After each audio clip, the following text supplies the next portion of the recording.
Bienvenue sur le golfe de Baratti en Toscane, où nous allons partir à la rencontre d'un homme engagé. Olivier Paul Morandini, retourné sur la terre de Lino, son grand-père, pour y élever des vignes et des oliviers. Fuorimondo, ce domaine est situé à Campiglia Marittima, entre la Méditerranée et les collines marraines. Bonjour Olivier. Bienvenue. Je comprends mieux Fuorimondo. Seuls les gens qui arrivent ici comprennent la signification du nom Fuorimondo, au-delà du monde. Je tombe bien parce que c'est bientôt le repas des vendanges, fin de vendange. Oui, vous avez fait exprès hein, pour Oui, arriver. J'ai le nez fin. Oui.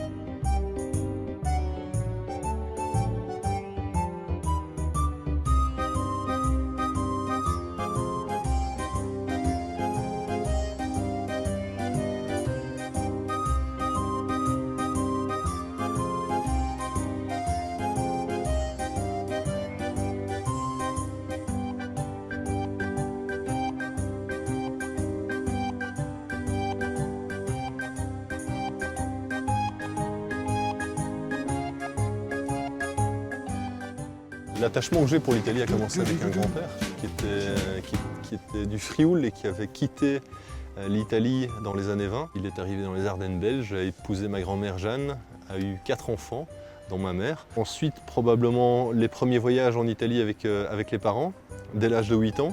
Et puis 18 ans, étape importante, mon père me demande « Fils, que veux-tu pour ton anniversaire ?» Et je lui réponds « Père, je veux apprendre la langue de mon grand-père. » Donc il m'a envoyé à Florence, 2 années consécutives l'été. Là, je me suis senti davantage italien. Et puis cette rencontre du domaine Volpaïolé en 2003, qui a pu concrétiser un retour sur les terres de mon grand-père.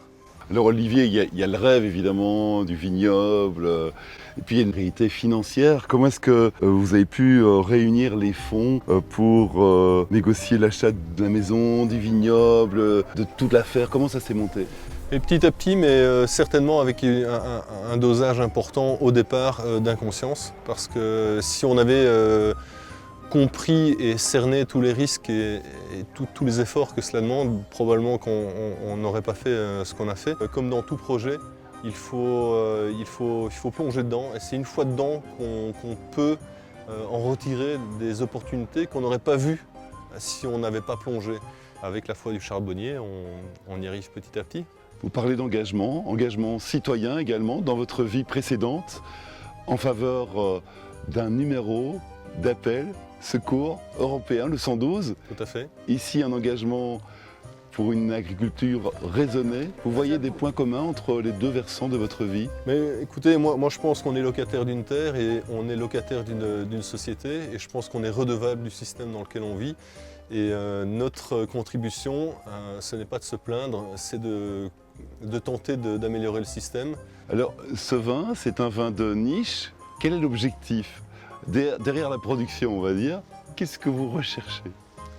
Avant tout, c'est de se faire plaisir et d'aller où on croit pouvoir sortir quelque chose la plus fidèle possible de l'environnement dans lequel on vit, en respectant cet environnement et en acceptant les règles que la nature nous impose, en composant à travers ce qu'elle nous donne chaque année, et de maintenir du qualitatif à tout prix pour pouvoir faire ressortir des vins qui ont de la personnalité. Est-ce que cet exil toscan a changé quelque chose en vous, Olivier?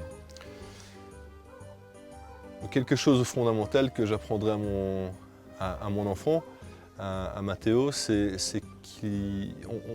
qu'en tant qu'être humain, on a des antennes qui de temps en temps nous disent d'aller dans telle ou telle direction.